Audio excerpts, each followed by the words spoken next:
Ito na nga yung kaganapan nung umuwi nga kami ng La Union. Ako nga ay taga dito sa may Sudipan, La Union, at si Daddy Dandan naman ay taga San Fernando, La Union. At kami nga dito sa dulo ng La Union, kaya naman medyo mabundok dito sa amin. Ay naapo, namukmuklan kami nga Ilocano, Kasjay. At ito nga yung kanilang pananim ngayon dito sa amin. Merong mani, meron din itong balatong. Sisida kayo ba ti balato? O mas kilala sa munggo, pang Friday na ulam, Kasjay. Naapo, nagimas dayta. Nagimas nga agugudan, Kasjay. At ito naman yung pananim ni Lola Rose, yung utong ko namin nga Ilocano. Huwag kang mag-isip ng kung ano-anong utong dyan. Charis.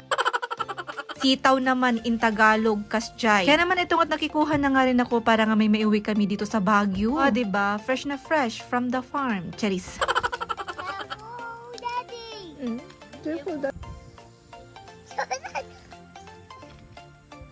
Oh, diba? Tuwang-tuwa ang bata. Siya pa yung nagsasabi ng careful, imbis na siya ang mag-careful. Nay, bagnutan na mutan aminin, pati puon nanday to'y sitaw. Pero yan ang pananim ni Lola Rose na paninda nga rin niya dito sa amin. At mura nga lang din yung paninda niya dyan, 20 pesos yung isang tali. Meron nga din silang tanim na maningam ni Hanmi nga bagay day taapo. Binudyo ak lang, baka mangitid da. Charis.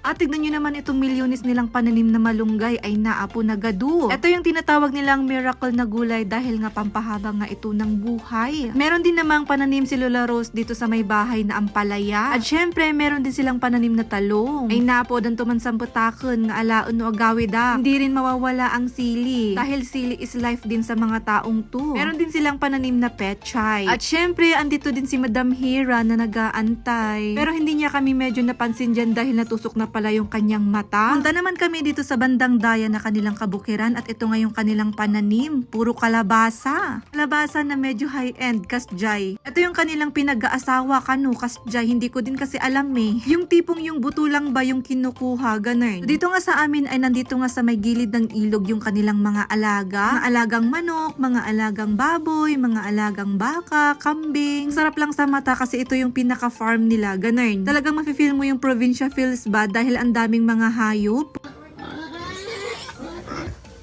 Panglitsyon. Malaki na rin. Yan naman yung nilitsyon namin nung bagong taon. At eto naman yung alaga ng kapatid ko, malaki na rin.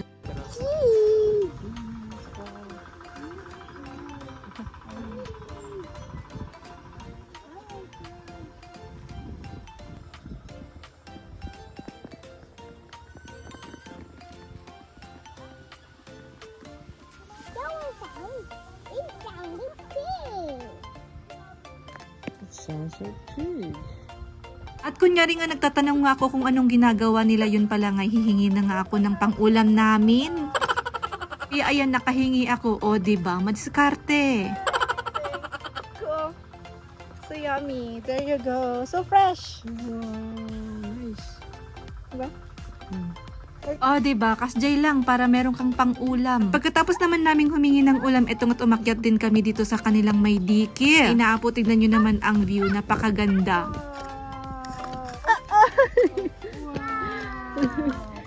There you go. There you go. That's a cow. Yeah. Ganda. There, andun sila. Woo!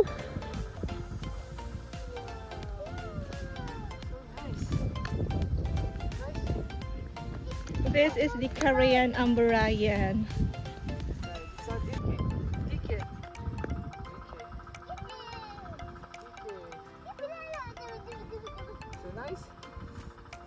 O siya, welcome na lang dito sa aming munting barangay ng Up-Up Sudipan, La Union. May kayon apo tayo intayon agdigos jay Carayan Amburayan. Charis. Ilog.